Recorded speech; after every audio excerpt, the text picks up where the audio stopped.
Hello, everyone. Thank you for joining us. My name is Daryl Urbanski, your host as always. And today we are joined by Fernalyn Rose Sawal, a dynamic force in business strategy, entrepreneurship, and organizational development.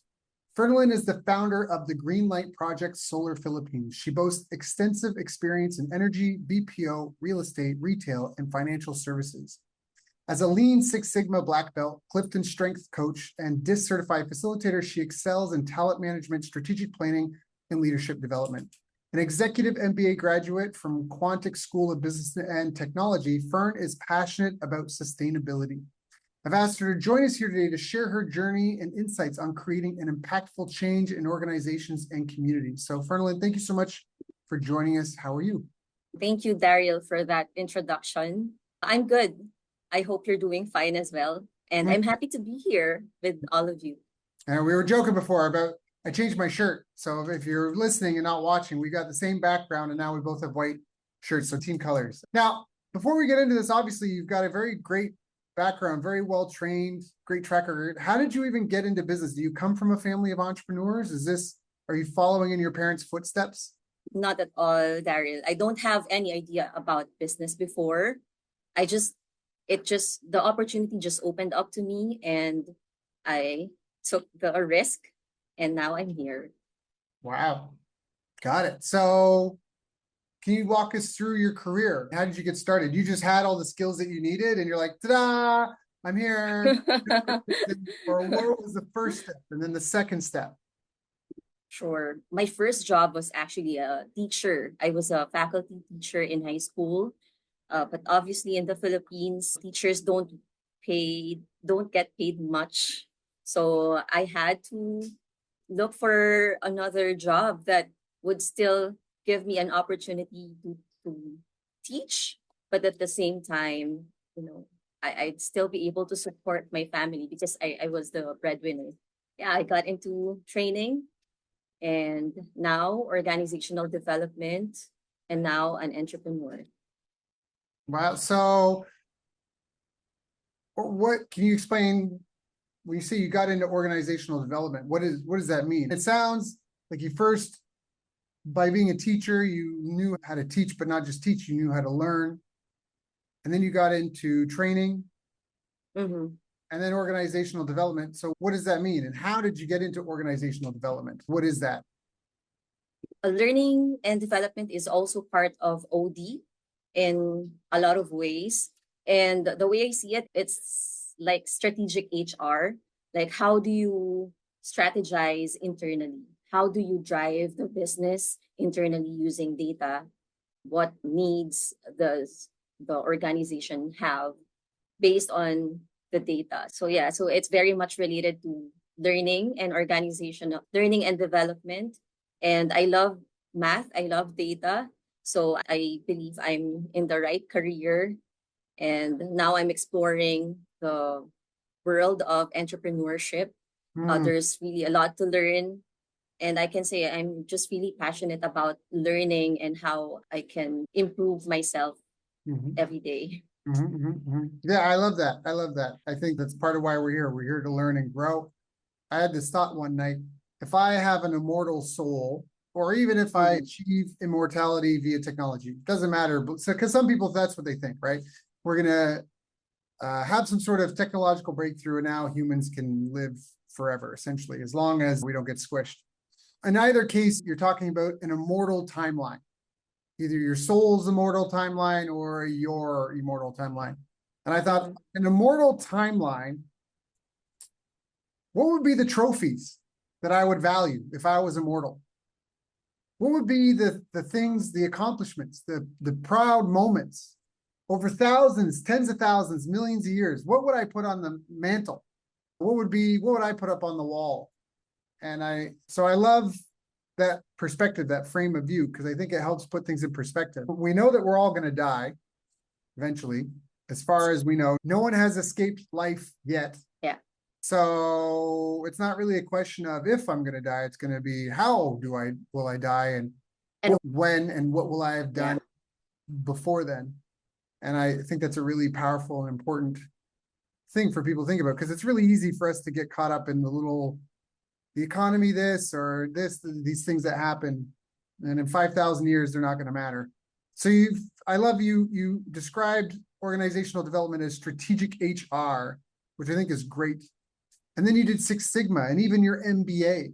What are some of the most important learnings you feel you've discovered through those? My discovery is really there's a lot to learn. Like you can always achieve more and you can always do things in a better way. You can widen your perspective about your realities, the world. You can really learn a lot from these experiences. And so what would you recommend to someone who's listening to this that maybe is struggling and starting out, maybe even like yourself, they're winner and they've got kids to take care of and there's only so many hours in a day. What would you recommend to someone who's starting and struggling or starting out right now? I'd recommend to just really take the first step, and it all starts with your mindset, like your perspective on a lot of things. And if you think that you can do it, then you can do it. You can take that first step and the rest would be very much easier. So just don't be afraid. Have that courage to take that first step. And I like to quote, I forgot who said this, but sometimes the best transportation is a leap of faith. I love that. I think that's really powerful. That's really powerful. It is. What were some of the biggest challenges that you faced in your career and how did you overcome those? How did you find the leap of faith? In my career now, the biggest challenge for me is really balancing a lot of responsibilities because aside from working, I'm also working on the business and I also take care of my kids. So it's really hard to have a career and at the same time be human, take care of all the stuff, all the everyday stuff at home. So it's really difficult to handle all these things all at the same time. That's the biggest challenge. And what you mentioned earlier, value education and learning. And I love the work that I do. I love learning, but again, nothing compares to the little moments with the kids, with your family. Yeah, she's talking about at the time of this recording a week ago, my daughter and her nanny were hit by a truck at an intersection. So I understand we're talking about the little details because first off, my daughter's okay. She has some bruises and stuff. The nanny has just got out of the hospital yesterday. So everyone's going to live and everyone's going to be okay. And now it's more just adjusting, I guess you could say, to the new normal, so to speak. And talking about the little balancing kids and business. We had a really good thing going where our nanny, she was meal prepping based off of my nutritional plan and she handled the cooking and some of the errands and the cleaning and stuff. And so it was all designed so I could have days of deep work and my wife as well. And then it was deep work and family time and gym or whatever. And that's gone. So that's gone. So we're 2 days into, and I think we're doing okay though, because we did it. This is your interview. So I want to shut up quickly here, but we did 2.5 years in Vietnam with a child and us got caught during COVID. And it was just us trying to juggle and balance it. And I think they say necessity is the mother of invention. And I think that where there's a will, there's a way. And I think when you're single, people listen to this, if they don't have kids yet, all this productivity stuff and time management stuff, I laugh when I have single friends that talk about it because you have no idea what time management is if you don't have kids. Because you wake up, your whole day is for you. You do not realize how much of your time is wasted and your energy and how, I'm speaking about myself. I didn't realize how much of my time I squandered on, Jim Rohn used to say, don't major in minor things. And an example that he gave was in sales. And he was like, making lists of prospects, that's minor time. Driving to the prospect's house, that's minor time. In the presence with your prospect, that's major time.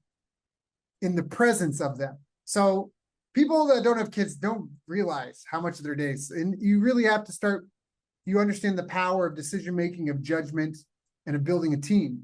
It's impossible to raise a child without a team. It's impossible. Even if you're a single parent, you still develop a team. And I think that's a business success is a team sport. And so just to speak to that, balancing kids in business, for people that don't get it, a lot of business owners wear all the hats. You have to learn to prioritize, systemize, and delegate effectively.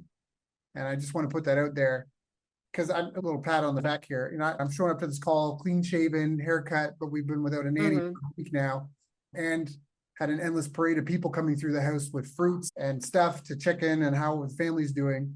And I think because of that experience, we just reverted back to that. And so it's not been difficult, but if you're new to it, it's like a new muscle. You're super sore. You do 10 push-ups the next day, you feel like you've been beaten up. I don't know what it's like to be a mom. And I know, especially in the early years, a dad is more like an accessory than a necessity. Like it's all about mom and breastfeeding in the early days. I was very shocked. But in terms of building your business, your solar business, staying on top of what's happening in the industry, being a mom as well, what do you believe are of course, you already mentioned the importance of learning, but what do you believe are specific skills or behaviors that are important to improve and develop specifically? Specific skills, I think you have to have that learning mindset. You have to be open to new ideas. You have to humble yourself, especially if you know that you already learned a lot. So it's important that you keep that humility in you. And I believe responsibility over what's happening, how you respond to things is also important. And courage, really. I know a lot of people who are very talented, who might be more knowledgeable in business than I am. But I believe it really, the key difference is the courage to take the step, to do the difficult things. Yes, to get it done. To get it done.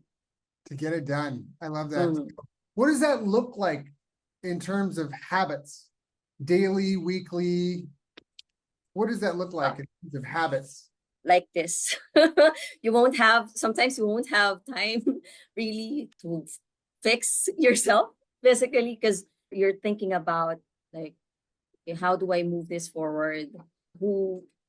It's important that you also know who to talk to. Okay, who do I delegate this into? Because you're juggling a lot of responsibilities and you want to move things forward.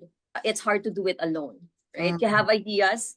I'm pretty sure a lot of business owners are very intelligent and full of ideas, but if you do not know how to implement it, find someone who can, or find someone who knows how to implement it. And it's really difficult to thrive in a business if you don't have a support system, not only in business, but personally, especially if you're juggling a lot of responsibilities, you're a single parent, you have to have a community of support around you. Okay, so it's important that you don't forget also your personal responsibilities while you're trying to achieve your goals in career. Yeah, I think time management, energy management, creating systems, that's all, and like you mentioned, having a team is all really important stuff. I wrote down as you were talking, brainstorm, research, prototype, final build, because you made me think of the engineering process. When engineers engineer something, it's typically the 4-step process they go through. They brainstorm, what's the problem, what are solutions, they research them all. Then they do a lot of prototyping. They spend a lot of time prototyping and doing, like most people think about a minimum viable product. Engineers do minimum viable products. Correct. They do products. They do 100 different versions and take the time to try attacking the problem, for lack of a better term, multiple different ways. And then they take their learnings and they put that into the final build. And I think for a lot of business owners, that's where they get stuck, is for some of them, they're just trying to replace the boss. They're trying to have more freedom and autonomy, but they don't realize what they're taking on when they jump into running a business, because now you are the head dishwasher. You are that mops the floor at night. You're the accountant and the sales rep and the administrator and the bookkeeper and the customer service rep. And so I feel the list goes on. Yeah, I feel like it's really important for business owners to separate the research and development part of their business with the almost the assembly line part. I forget who said it, but there's a quote. I think it was one of the steel barons from the United States. And he had said, most entrepreneurs are constantly laying down new train track.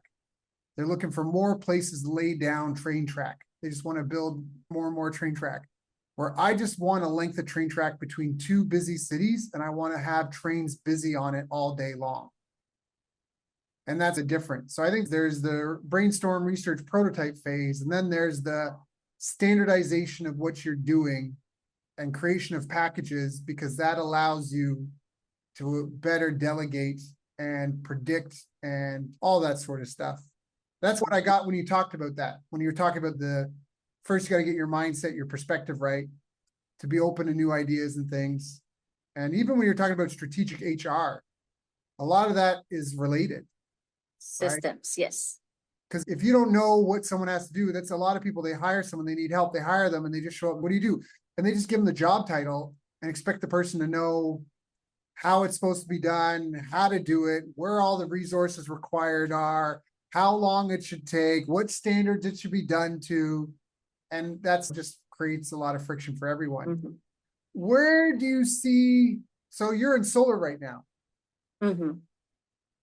Can you speak to that? What's happening in solar? Why solar? Why solar? Because here in the Philippines, I believe there are still a lot of communities that don't have proper lighting.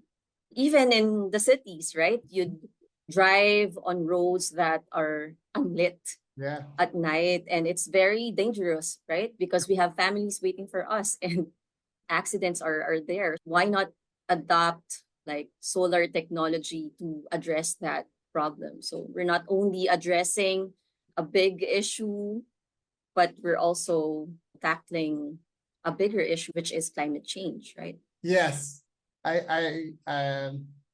There's a lot of debate that can be a bit of a controversial topic depending if you talk about climate change, but it's irrefutable to say that there's two things I think that are in the best interest of everyone and are undeniable. Like you mentioned, trying to make places safer for people, especially at night. And I also think that empowering people to be more independent. Yes. I think a lot of people are in subscription hell. They're paying rent or a mortgage, and they're paying an electric bill, and they're paying a water bill, and they're paying their car payment, car insurance, got to pay gas, and they got a gym membership, and they're on for the kids' school fees, and it's just subscription hell. Whereas with solar, you're buying something that you own, and as long as you maintain it, it'll produce for you. Just like I've got 2 papaya trees in my yard. I do nothing for them. And yet once a month or so, our nanny would be bringing me fresh papaya. And I'm like, wow, I just have a tree in my yard, and now I get free food a couple times a month for just letting them use space I don't use. Wow, it's great. God is good.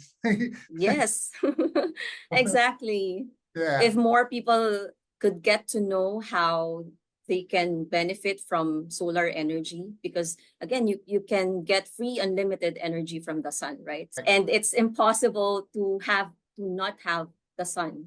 Like, you cannot have life without the sun. So so it's only practical to switch to solar energy, because you can be sure that as long as you live, it's there.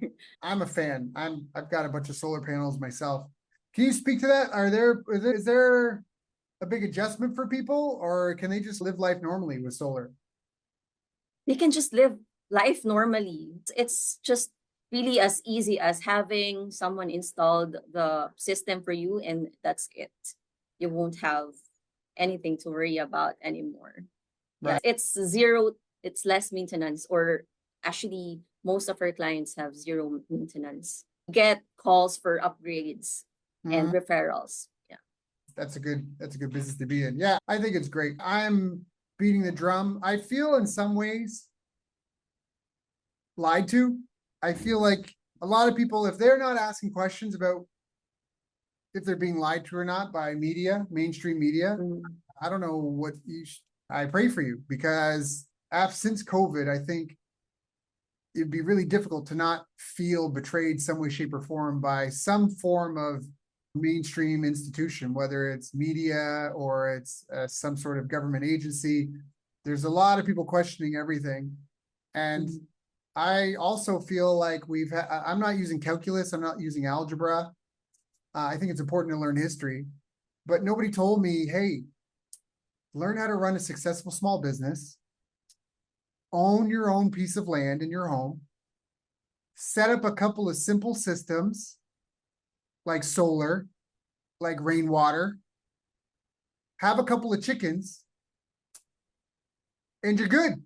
I have an aunt in Canada who got medically assisted suicide because she was getting older and in pain and was afraid she wasn't going to be able to afford to live long without becoming a burden to her family to have them take care of her.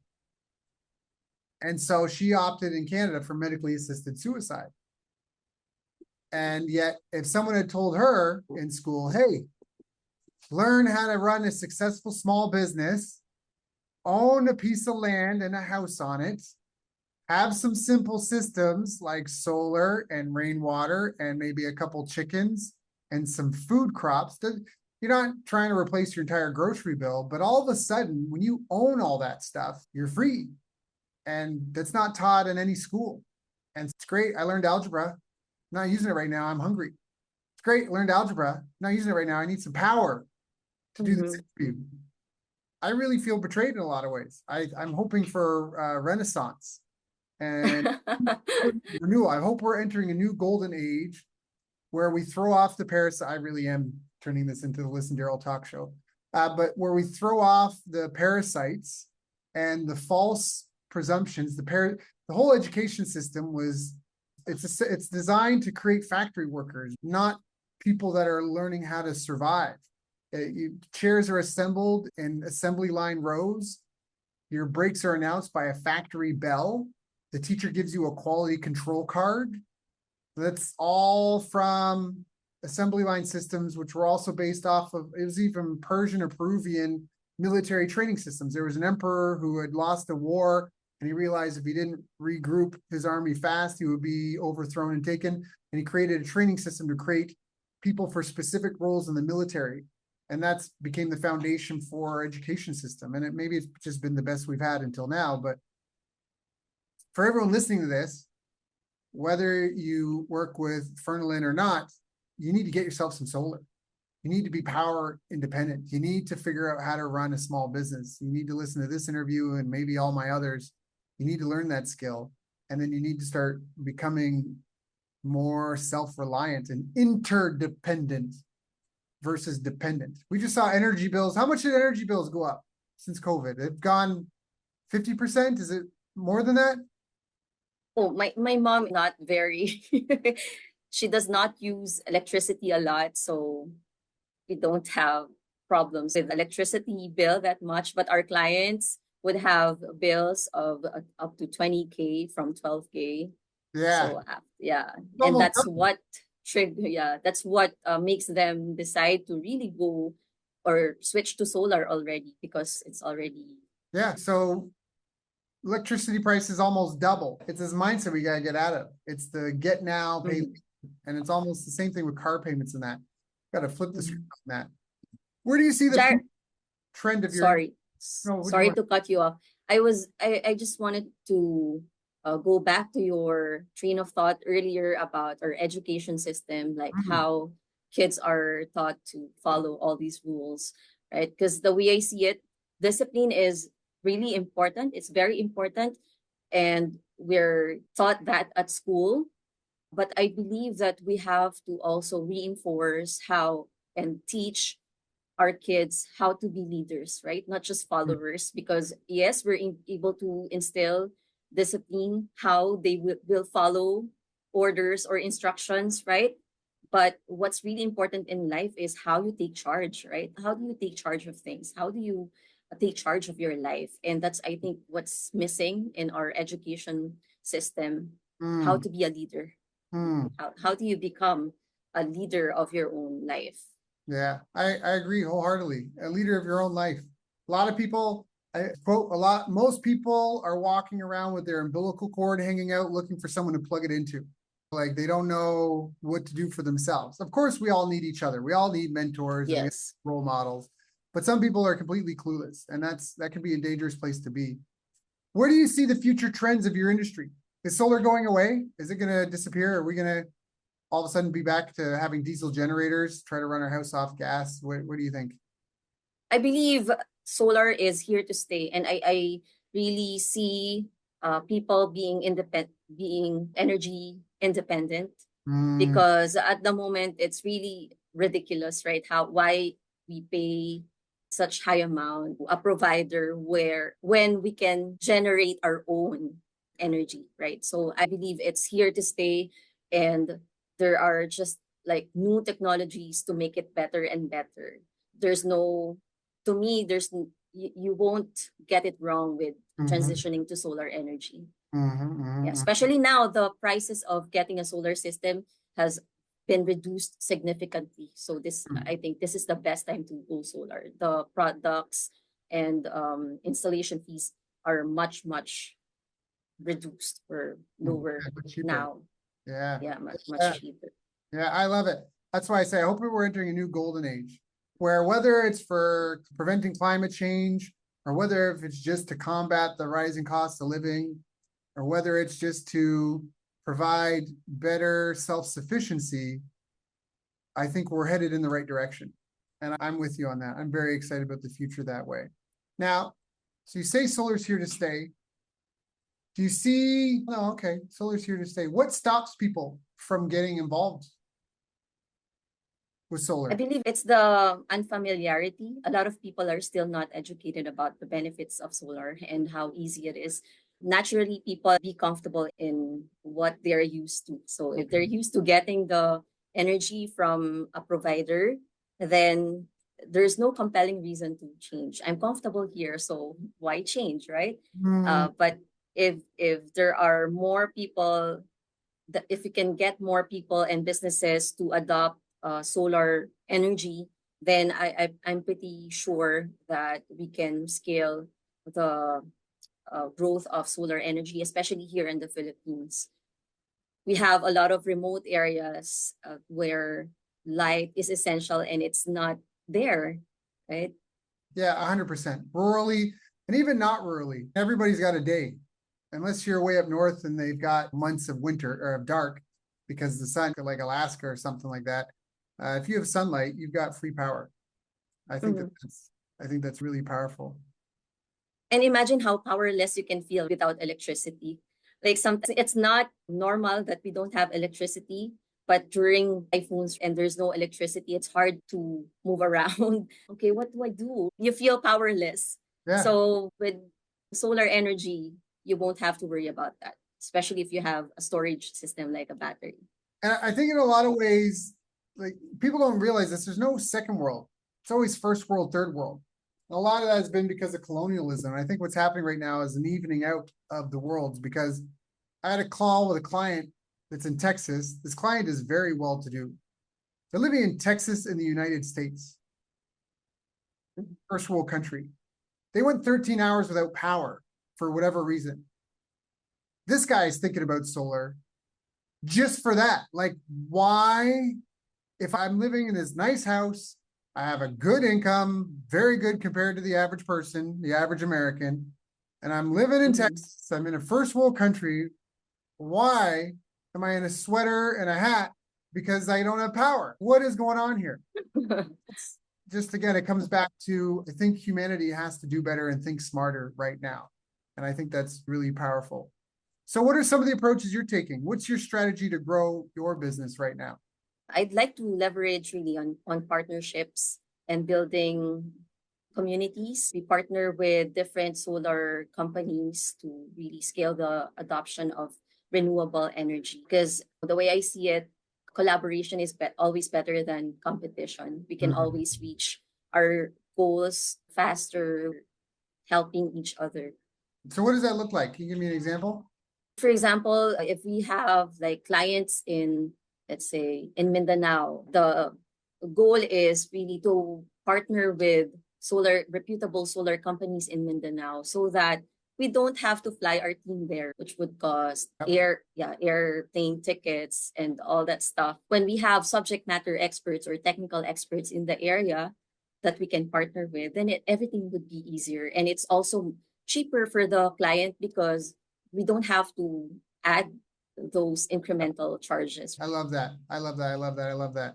The other part that I love is that it's social entrepreneurship, that you're making money by helping people. And I think right now people are sick of the parasitic industries that make money by hurting people or even lying to people. And we're not selling cigarettes when we know that they kill people. You're really trying to help empower people and empower communities and help them become more independent. There's all sorts of studies. There's no debate.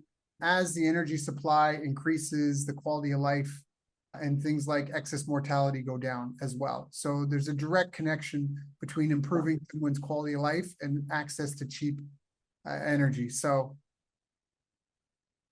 Fernalyn, this has been a great interview. Is there anything I haven't asked you about that I should have asked you about?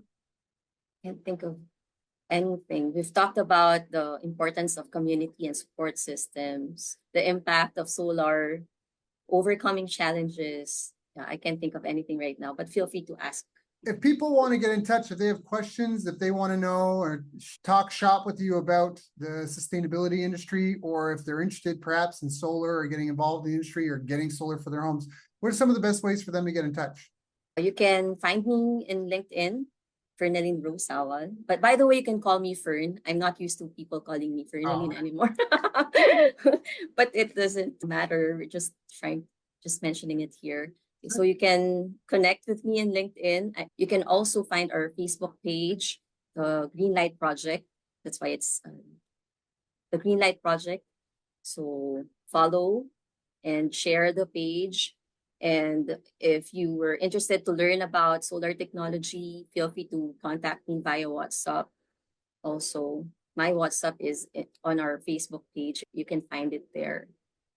Perfect. So you can go to LinkedIn. You can do a search for Fernalyn Rose Sawal, Fernalyn Rose, Rose, last name Sawal, Sawal. You can also just Google or go to Facebook and look up the Greenlight Project Solar Philippines. You can find her there and you can get contact information, reach out, get involved, get yourself energy self-sufficient, get your community energy self-sufficient is definitely the way of the future. I think food prices are going to keep going up. I think the cost of electricity is going to keep going up. And I think the smart people are seeing the writing on the wall right now, and they're jumping in with both feet on becoming energy independent, collecting rainwater, setting up small subsistence crops, small gardens. Doesn't have to be a big operation. I just think that this is really about basic fundamental life skills and just better safe than sorry. I think a lot of people have woken up. Fern, thank you so much for joining us today. It's been an honor and a pleasure. I know you've got your own direct reports, your own followers, your own kids to take care of. So thank you for coming and sharing with my audience and I so we can all do a little bit better. Yes, thank you too, Daryl. And I just wanted to share with all business owners, especially women like me, to just hold that vision. If you have a vision for yourself, for your family, or for whoever, just never give up on your vision, no matter how tough it gets. I know it can be really challenging, but your dreams are always worth the effort. And just remember to truly enjoy the harvest. You must first invest, right? Because again, how will you enjoy the harvest that you did not work hard on, right? So invest, give your best, and enjoy the process. Oh, so I like that. That's good. Good. Fern, thank you so much. Thank you to Daryl. I appreciate what you do, empowering all the leaders and business owners who'd like to be in charge in their life and in their careers. Yeah, thank you. I know we're taking a long goodbye here, but I think that's the way forward. I really think before we had small business owners, it was kings and peasants. And I think that right now, after COVID, we just saw the world take massive steps back towards that. And I think the way to combat that and improve the quality of life and the standard of living is to empower more people, to learn how to and connect more people outside of censorship and all that stuff. So that's why I appreciate your time, your candidness, and for sharing. Yes, thank you. Thank you too, Daryl. I appreciate your time as well. And I hope your audience also learned something from this conversation, and feel free to contact me anytime.